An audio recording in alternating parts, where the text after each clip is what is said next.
Tom Hayes, founder, chairman, and managing member of Great Hill Capital. Great Hill is a long-short equity manager based in New York City. If you don't follow his other work, I suggest you do. He publishes timely stock market commentary at Hedge Fund Tips. His videocast, podcast, all kinds of multimedia, social media, in addition to what you see from him on Fox Business and other networks. Interestingly enough, prior to starting his own firm, he worked with Cornwall Capital. You might be familiar with them in the film or the book and the movie The Big Short. Please welcome Tom to the stage. All right. Thank you very much. How's everyone doing? Have you enjoyed the week so far? Yes. Good. Anyone have a favorite speaker or section so far they want to share? Favorite part of the week? I'd say probably Tom Lee. Tom Lee. Yeah, I like Tom a lot. He's great. Anyone else? Favorite section? Nobody said the waterfront reception. I thought that would be easy. All right, we have a lot to cover in a short amount of time, so let's get to it. Mike covered most of my background. I have my own firm, Great Hill Capital. It's based in New York City. Prior to that, who saw the Big Short movie? Okay, I worked for the guy played by Brad Pitt. He is 4 times more intelligent than Brad Pitt and half as handsome. Let's just leave it there. Prior to that, I was with a firm called Bedford Oak Advisors. The principal was friends with Buffett for 40 years. We would go out to Omaha every single year and see the Wizard, which was absolutely amazing. So I grew up in the New York value mafia, going to idea lunches with Mario Gabelli, Lee Cooperman, and people who underwrite securities as if they were going to buy the entire business. When they buy one share, they think about, would I be willing to buy the whole company? And that's kind of the framework that I live when I buy a share of stock. It's not that the price goes up. It's predominantly if JP Morgan was going to give me unlimited debt financing to buy the whole business, with the one catch, I was the equity and it had to be 100% of my net worth. So if it worked out, I would make huge amounts of money on my wealth. If it didn't work out, JP Morgan gets the business and I'm completely wiped. And unless that I pass that filter with a yes, I don't buy one single share. Because as Buffett said, rule number 1, don't lose money. Rule number 2, don't forget rule number 1, okay? The other thing I did at Bedford Oak Advisors, I was placed as COO of a public company we had. My job was to go out and find an asset management business to buy. So I interviewed over 100 different asset managers. I saw every single strategy under the sun: growth, value, momentum, fixed income.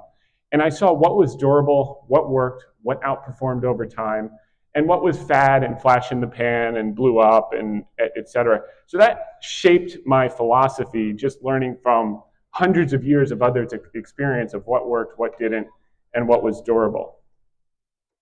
We run a long-short equity strategy in separately managed account format for accredited investors and qualified institutions.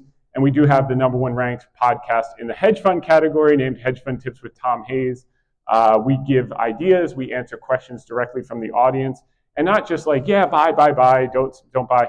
We go through the balance sheet, income statement, cash flow. We really do a good enough analysis that you can make a decision whether it warrants doing further work or you can just take a pass. Our core philosophy is from Warren Buffett, and that is great investment opportunities come around when excellent companies are surrounded by unusual circumstances that cause the stock to be misappraised. And I'm going to be giving you 3 what we feel are aggressively misappraised stocks today. We love misappraised stocks, okay? So we profit buying on weakness and selling on strength. This is driven by deep research and the belief that the greater price dislocation reduces risk. What do most people say when the price goes down? Don't buy it, it's risky. Okay, and actually the lower it goes, if it's a durable business with cash flows and a stable balance sheet, the risk is actually coming out because you're buying that stream of future cash flows at a lower price. Okay, when they come down a lot, it's because it had been priced for perfection. And you heard a lot of different names this week where they're kind of pricing in excessive expectations about what's going to happen in the next 5 to 10 years. Stocks trading at 100 times sales, stocks trading at 50 times earnings. And what I found from living through many cycles, and I'm a little older than I look, is that oftentimes those companies do fulfill the incredibly amazing promises. The problem is at the point at which you bought it, when it was headlines every single day, the market had already priced that in. So you're late to the party. So then if it's even 1% below excessively high expectations, the stock can fall 50%. And that's why you need to be pretty careful. The other thing I see is people who buy those high flyers and get it right, and they keep going, not on the basis of any underlying fundamentals. It's gambling, and they give it back to the casino sooner or later because they're like, wow, I was so brilliant. That went up 5x. I just bought it when it was high, and it went higher, and all these suckers came in after me. I'm going to do it again. And then maybe they get lucky again because you're in a bull market. We're all smart in a bull market, right? And then that third one just completely cleans their clock because there was no framework. There was no sound fundamental framework that they could lean on to outperform. Okay. Now, since we do turnarounds, when a stock falls 50, 60, 70, 80%, the market's telling you something. In most cases, in many cases, that stock deserves to be down. And the market is telling you that that business may cease to exist. Okay, so it's not just buying stocks that are down because the price is down. It's buying down because it's a temporary impairment. And that's why we tend to favor businesses that have been around for many years, if not decades, and we've seen how they operate through cycles, and we've determined whether or not that moat is durable. Is it a fad, or is this a secular grower that every handful of years, you go into a recession or you go to a sector trough and they always come out of it because there's no real competition? Those are the type of businesses that we love. So first thing you need to do if you're buying stocks that are down a lot is, and I know this is foreign because everyone this weekend talked to you about buying stocks that are already up a lot, can they meet their upcoming debt obligations? Do they have enough free cash flow to service the debt? When is the maturity of those debt instruments, okay? And if you can get comfort that, look, they've got 3-4 years of runway, they're gonna figure it out, they're gonna turn around, or the cycle itself is gonna take care of it, then you're golden. Next is the moat durable? Does the company have a sustainable competitive advantage? And do they have a history of performing well through economic cycles? So I don't like one that hasn't been through any real tests. That worries me because I don't know what's going to happen. I like just seeing ones that have a natural rhythm. I can see the trends of the free cash flow over time. I can see the trends of the revenue over time.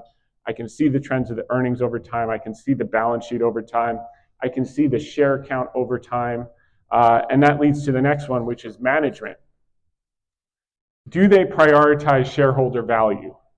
Are their incentives aligned with shareholders? Are they issuing themselves a ton of stock and diluting me, making my slice in the pie smaller at their own benefit? Or do they respect equity? Are they buying shares in? Is the share count going down? Is my slice of the pie getting bigger without putting more money into the investment? That's the type of management I like. They respect equity. They're not doing equity offerings and diluting people and screwing your position for their own benefit because all they care about is their salary. And that's very common in the smaller stocks, in the promoted stocks, in the high-flying stocks. You have to be careful. And then finally, is there a near-term catalyst, a significant catalyst that could unlock value? I like to bet on jockeys. I like to have a turnaround CEO who has a past track record of success. They could spin off divisions. They could sell non-core assets to raise cash and pay down debt to give them 3 years of runway to turn around. These are critically important for turnaround situations, which we just absolutely love to do because you can, with regularity, double and triple and quadruple your money in great businesses in a reasonable time horizon of 2, 3, 4 years and make a significant IRR. So we're effectively underwriting public securities where most people just get hypnotized by the price movements in the short term, as if we were buying the whole business. So like private equity in the public markets type of framework analysis. Okay, here, so what's our edge? Okay, anyone can buy cheap stocks. Every time you purchase a stock, someone else is selling, and the funny part is you both think you're smart. Okay, so we believe we have two key advantages. First and foremost, our time horizon. We take a longer term view. Most people are thinking in days, weeks, and months. We're thinking in years. Our average holding period is 12 months up to 5 years. Some double and triple much faster than we expect. Some take a little bit longer. But over a portfolio of 8 to 12 stocks, we run a concentrated portfolio. There have been very few people to ever outperform with more than 15 stocks. So that's how we run it. And we take patience, and we don't use leverage. So we're not getting margin calls. We're not getting stopped out. We're not getting phased out by short-term headlines because the price moves 4% in the pre-market, and we're like, oh, what does everyone else know that we don't?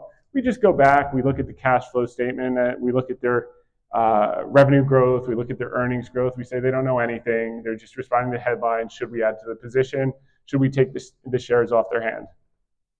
And finally, temperament, the ability to drown out the short-term noise, avoid being swayed by Mr. Market's emotional up and downs. And like we always say, Wall Street is the only place when they hold a clearance sale, everyone runs out of the store. Walmart, clearance sale on TVs, people are tripping over each other to get in the store. Wall Street, market's down 10%, 20%, everyone's like, please take my stock. And we're in the business of helping people out in those scenarios. So theme entering 2025, last shall be first. We anticipated a big rotation coming into 2025. You can go back to our podcast. If you go to youtube.com, type in hedge fund tips with Tom Hayes, just pick a date. You can see what we were saying. And our big theme was get out of Mag 7, okay? And we started to do so last summer. Why? Not because of some technical chart, because earnings were decelerating and they were fully priced, okay? So their earnings growth the last few years have been over 30%, 36%. It's dropping to 16% this year and 18%, while the rest of the market, the unmagnificent 493, the earnings growth is accelerating. So what would you rather have? A group of stocks whose earnings growth rate is cut in half and the multiple is twice the market, or a group of stocks where the earnings growth is accelerating and the multiple on those earnings is below the market? The former or the latter? The latter, right? Okay? More earnings growth, less money. That's what we did. And that's what you absolutely saw. The first quarter, huge outperformance. S&P lags. So you also had an outperformance both of the unmagnificent 493 to the Magnificent 7, and you had a massive outperformance of international over US stocks. Okay, the last time you saw that, you had a period of 7 years of dramatic outperformance. You also saw an outperformance of value versus growth. And that's going to continue. We've had a bounce in tech in the last few weeks. Our view, based on underlying earnings, they can trade to the top of the range, but I think the real money is going to be made under the surface in the unmagnificent 493, in international relative to US, and in value relative to growth. And that was a very unpopular opinion in the third and fourth quarter. As Rob knows, he's been listening to the podcast for 3 years. Stand up, give him a hand. Rob has been, came out to see us. And the other thing you have to keep in mind, and I shared with it yesterday, zero interest rate policy was the exception, not the rule. So the last 15 years, everything that's worked has been all about growth over value. In a normalized environment, when the 10-year yield is over 3%, value outperforms growth 76% of the time. When the 10-year yield is over 4%, like it is right now, value outperforms growth 86% of the time. And as I shared on the panel yesterday, over the last, since 1927, basically last 100 years, value, even including the aberration of the last 15 years, value has outperformed growth by 4.4% per year. So if you put in $1 million in value and $1 million in growth in 1927, you have $68 million more by having chosen value over growth. And basically it's because you avoid the huge drawdowns, like the Nifty 50 crash in the 70s, like the tech wreck in the 2000s, like the mini tech wreck in 2022. Anyone remember that? Few of you, okay. Okay, so we're seeing a record rotation out of US stocks into international. The last time you saw that type of rotation out, huge outperformance for the next 7 years. So we'll get fits and starts here in the beginning, but this is a real trend, and this is a function of what you'll also see is the weakness in the dollar persist in line with this. Value outperform growth, mag 7 to lag 7. You can see the earnings growth on the chart on the right side from 36% earnings growth last year. The other 493 stocks was only 4%. This year, that's cut in half. So if the earnings growth decelerates, cuts in half, does it make sense that the stocks went down? Of course. Okay? That's the most important thing. And people say, all the Mag 7 was down because of tariffs. Most of them are actually unaffected by tariffs, okay, if you look business by business. So it has to do with earnings growth. And what's happened? The unmagnificent 493 had 4% earnings growth last year. They're up to 8% this year, 13% next year. So their earnings growth is going up, multiples down, that's starting to go up, et cetera. So you want to skate to where the puck is going, not the ones that are in the headline that have already gone up 5x, that people are saying now's the time to buy, the ones that no one's paying attention to. The best example of that this year was Boeing. No one talked about Boeing. No one wanted to touch Boeing. At 120, four or 5 weeks ago, it was $129. I mean, we couldn't buy it fast enough. I mean, we did a special call with clients. We said, we haven't asked you to send in money since October 2022. Okay? That was the bottom of the tech wreck when you couldn't give away tech stocks. And for those of you who think I only buy boring old manufacturing businesses, you know what we were buying hand over fist in October 2022 when no one wanted it? This little company called Amazon. Okay, it was marked down 50%, you couldn't give it away. Another company called Alphabet, Google. Okay, so I'm pro-tech at the right price, in the right way. And we got out of those last summer. So, you know, and they've basically done nothing ever since with the recent drawdown. Now, here's the new theme. This is what you guys have been waiting for. We've gone from conceptual to pragmatic. Here's something that you will never hear outside this room. Second half U.S. housing revival. Okay, this is the farthest thing from truth. They continue to underperform with sentiment at multi-year lows. We see this as overdone with several catalysts ahead.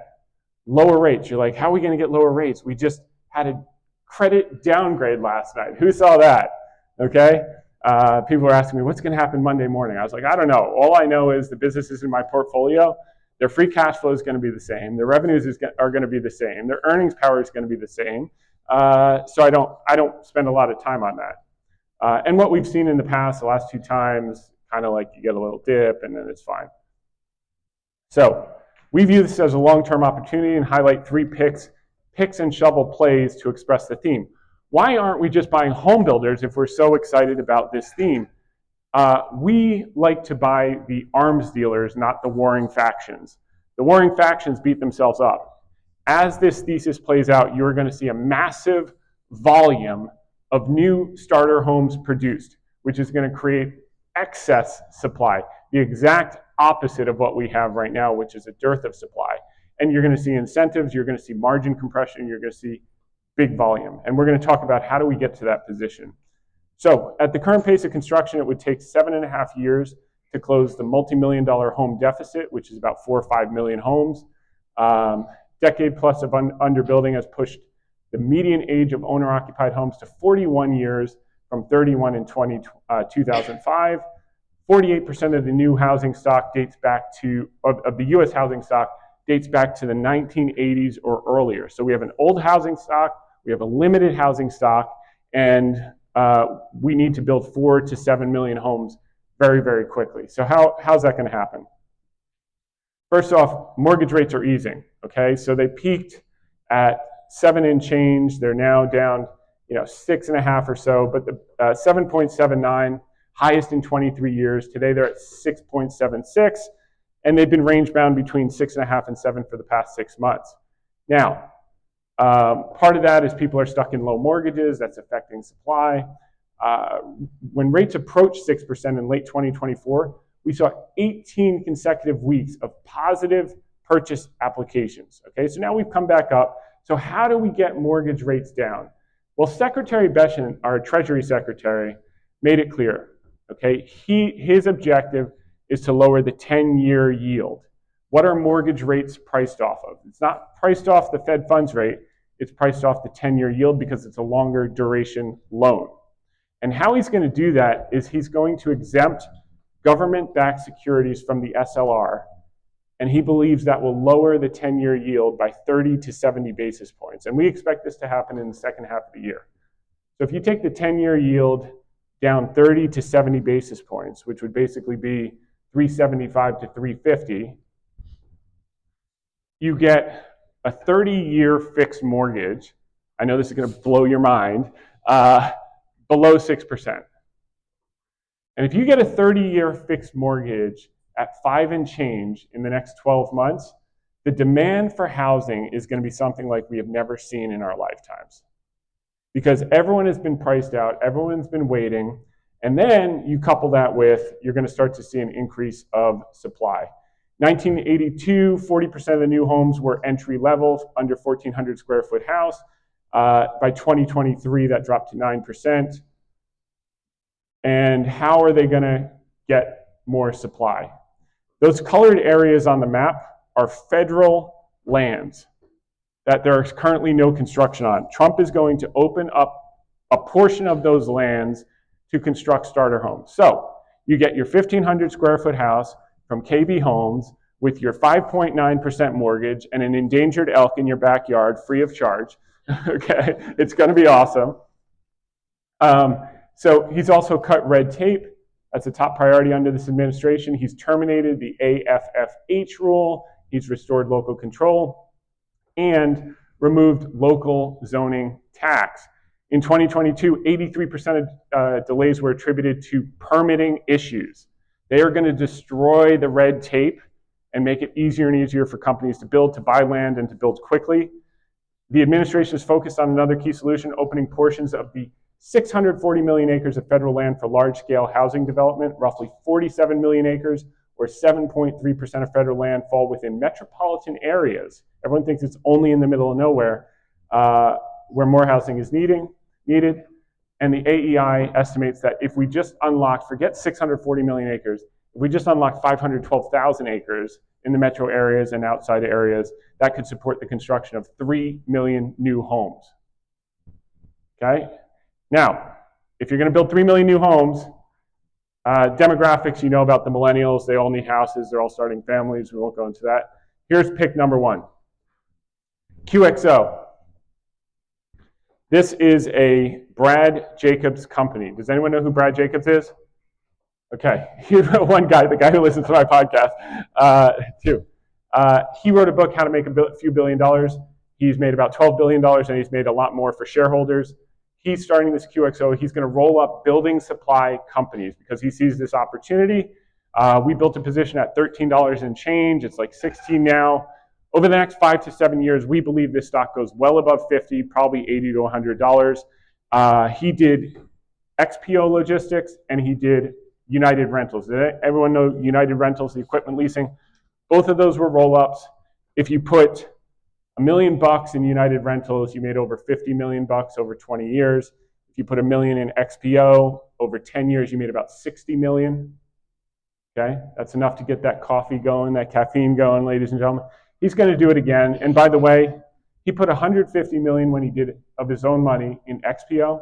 He's put $1 billion of his own money in QXO. So he's putting his money where his mouth is. He sees this trend. He aims to do 10% of any given industry. It's an $800 billion industry, 80 billion top line, 10% EBITDA margins. That's $8 billion. You put a 10, 12 times multiple. You have, conservatively 5-6 bagger, but we think it could be closer to, $100 stock. I think that's how we're underwriting it. Right now, Beacon is their platform company. It's a roofing company they just bought, so they're in business. And now they'll roll up all different types of arms dealers to the home builders, all types of building supply companies over the next 5 years. This is one you buy, you tuck away, not for 5 minutes, not for 5 months, 5 years, huge multiple on your money. We like it. Second one is Stanley Black & Decker. If you're going to build houses, what do you need? Tools. They own DeWalt. They own Craftsman. They own Stanley. This one got crushed by COVID, over-inventoried, inflation, etc. What I can tell you is they've taken out, in the last 2 years, almost $2 billion of business, of costs, $2 billion of costs, which equates to about, it's about $13 per share on 154 million shares. Just on the cost savings as they normalize margins, we think that's worth $200. It's trading at $71 right now. It's not going to do it in 3 months. It's going to do it in 3 years as the cycle turns. The operating leverage in this business is insane. When construction volumes go up and construction turns the corner, this is the business to play because this business has been around since 1843. It's been through a couple cycles, ladies and gentlemen. 1843. You think it's going to make it through? Made it through the Great Depression, made it through the Great Financial Crisis. You think it's going to make it through Trump? Of course it's going to make it through Trump because he's going to make everyone build houses and bring the houses down and bring the costs down, et cetera. So we love this play. We think management has done a good job executing in really hard conditions. We love that they've delevered the balance sheet, taken the costs out. And we're seeing now the business inflect, revenues start to re-accelerate, margins starting to re-accelerate. And the last time they got margins to this level, the stock traded at $150 a share. Okay. And the final one is Generac, the Kleenex of home standby generators. Okay.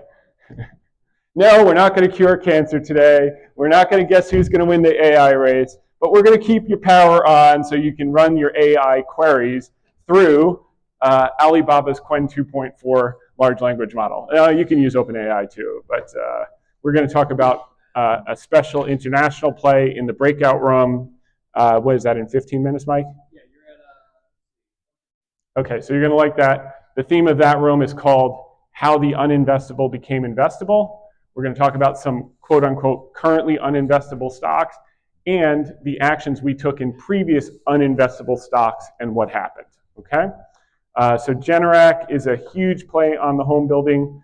All I can tell you about this one, and this is really what I do, I like to look at divergences between price and cash flow. Because the only reason you give $1 of your money into any business is you expect to get more than $1 back. So if they're not generating any cash, then your only hope is that another sucker comes behind you and pays more. And that's nothing more than a hope. And where you can really get hurt is if that hope comes true. Because as I said at the beginning of the presentation is the gamblers tend to give the money back to the casino. So when you get the high flyers right and you double your money quickly and you don't know how it happened, oftentimes you wind up saying, I'm so smart, and going into the next thing that you don't understand and getting hurt. So with this, you can see what's happened. You can see why the price dropped 80%. You see those red bars on the top? That's negative free cash flow. People were worried about solvency risk. Look what's happened since they've cut costs, increased margin, and the cycles come back. Free cash flow has gone up, and what hasn't gone up yet, that's starting to inflect, is price. And if you can find businesses where there's a divergence between either A, price has gone up too high and cash flow is negative, that could be a short. Or price hasn't gone back up, but cash flow has recovered. When they turn, it turns all at once, and you make many multiples very, very quickly.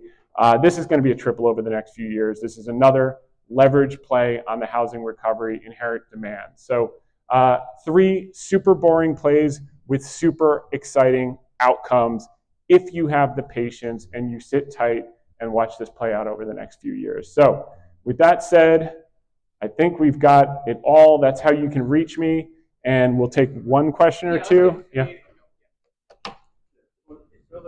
Building, no pun intended on that thing. Yeah, I love it. Owens Corning, that's the insulation for the houses. Yeah. What do you think of that one? I think it would be great. I haven't looked at the underlying fundamentals and price and all that stuff, but I think anything in that sector, I like the way you're thinking, absolutely. Yeah. And by the way, and the other thing I would think about these type of stocks, when you have a stock like Generac that's down 75%, okay? If it goes $5 against you tomorrow, just log in, look at the free cash flow, and say, in the short term, the market is a voting machine based on emotion. That's where you get $5 moves, and you say, am I wrong? What does everyone else know? Nothing. It could be a hedge fund blowing up. It could be a short attack. It could be nothing. Just look at the underlying business. Like if you were going to buy a Jersey Mike's down the street, and the guy said, how much do you want for your business? You say, well, why don't you show me your books first? And if you're profitable, I'll make you an offer. You know, people do that in normal business. They don't do it in the stock market. And if you just apply that framework, I think you're going to see massive success in your investing future. So with that said, thank you so much for having me.